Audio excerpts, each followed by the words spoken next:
Alhamdulillah.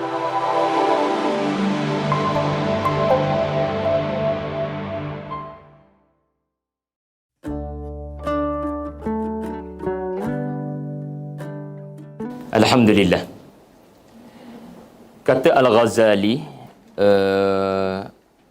inilah surah yang ringkas. Ringkas je kan, berapa ayat?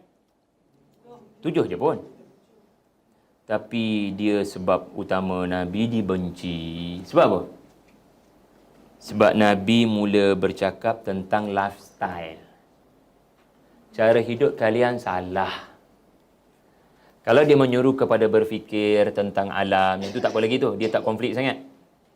Kalau dia bercakap tentang cerita Nabi-Nabi, yang tu diorang tak terasa sangatlah. Bahkan diorang kata, cerita lagi, penipu lara. Tapi yang ni, diorang react. Dan diorang mula baran. Sebab apa? Kamu sudah mula bercakap sesuatu yang memburukkan kami. Sedangkan bagi kami, ini lifestyle sebagai seorang pemimpin dan penguasa. Kamu siapa nak menegur kami? Dengan keadaan kamu dan pengikut kamu majoriti orang miskin. Adakah kamu nak bawa gerakan orang-orang miskin ke atas orang-orang kaya seperti kami? Apa yang kamu sebenarnya nak cakap sebenarnya? Ini dia mula baran, dia mula bengang. Dia mula rasa poketnya dalam bahaya. Periuk nasinya dalam bahaya. Sebab ini sumber untuk mereka terus kaya. Dan saya akan terangkan.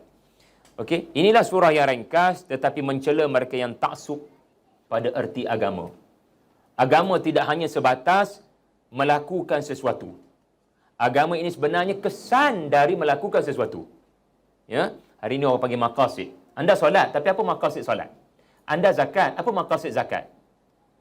Anda melakukan itu, tetapi apa matlamatnya? Jadi falsafah beragama ni, kesan beragama ni, kalau pokok tu dia bukan akarnya sahaja, dia kena ada buahnya. Dan buah tu tak boleh putih, tak boleh masam, dia kena manis.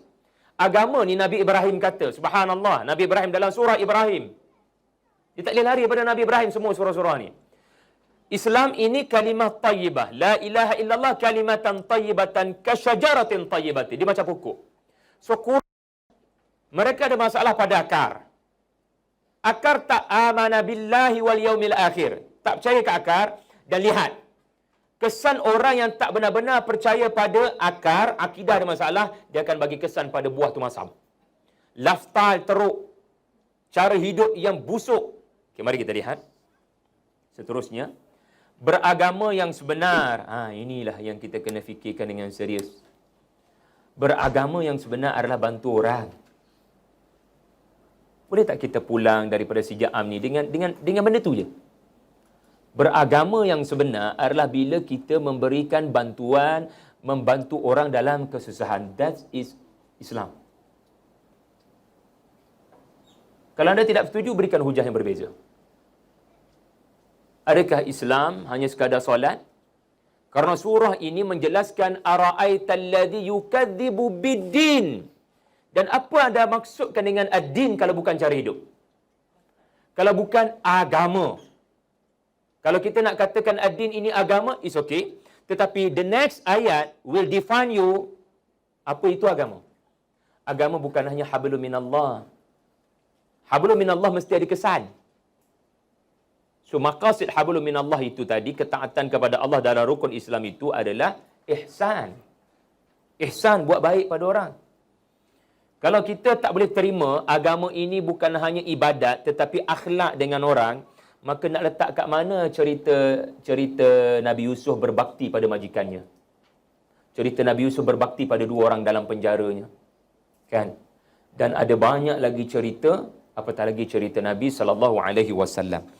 Okey, ini sedikit komentar daripada Al-Ghazali. Jika semakin beragama tetapi semakin huru-harakan manusia, dibimbangi sebenarnya dia tidak menyembah Allah. Dia menyembah something yang bukan Allah. Dia menyembah pengaruh. Dia menyembah apa? Dia menyembah pengikut. Dia menyembah namanya. Dia menyembah dia tidak menyembah Allah sebenarnya. So deep apa yang disebutkan oleh Al-Ghazali ini, Dan mari kita lihat ya apa yang boleh kita pelajari daripada surah ini. Ara'aita alladhi yukadzibu biddin, perkataan ara'aita dan tadi alam tara, kalau anda perasan. Alam tara tadi surah Al-Fil kan? Kau tak perhati? Yang ni pun kita boleh katakan hampir sama, ara'aita walaupun bukan alam tara. Ara'aita ni fi'al madhi, alam tara fi'al mudhari', ada sebab lah tu. Tetapi yang penting adalah did you observe? Okey. Dan nanti wara'aita nas. Sesemuanya adalah ainul yakin. Benda yang observe. Ini mengajar kita Nabi adalah ahli sosial. Dia sentiasa perhati masyarakatnya. Masyarakat dah beriman ke belum? Wara'aitan nas yadkhuluna fi dinillah. Alam tara, yang bermaksud kau tak bersembang ke dengan orang-orang yang menyaksikan peristiwa berkenaan. Maka tak payah bersembang. Biar aku cerita kepada kamu tentang Ashabul Fil. Dan sekarang ara'aita, kau tak perhati cara hidup dia orang? That's mean Allah mengiktiraf Nabi sebagai ahli sosial yang aktif. Faham tak? Maksudnya, dia ni pendakwah yang mengkaji masyarakat. Bukan duduk di alam lain tiba-tiba muncul dan menerakakan orang. Dia mengkaji masyarakat, apa masalah utama masyarakat, lalu dia mencari penyelesaian. Berfikir macam mana cara nak selamatkan. So kena jadi orang yang pendakwa-pendakwa kena jadi orang yang sensitif dengan statistik semasa daripada jabatan perangkaan.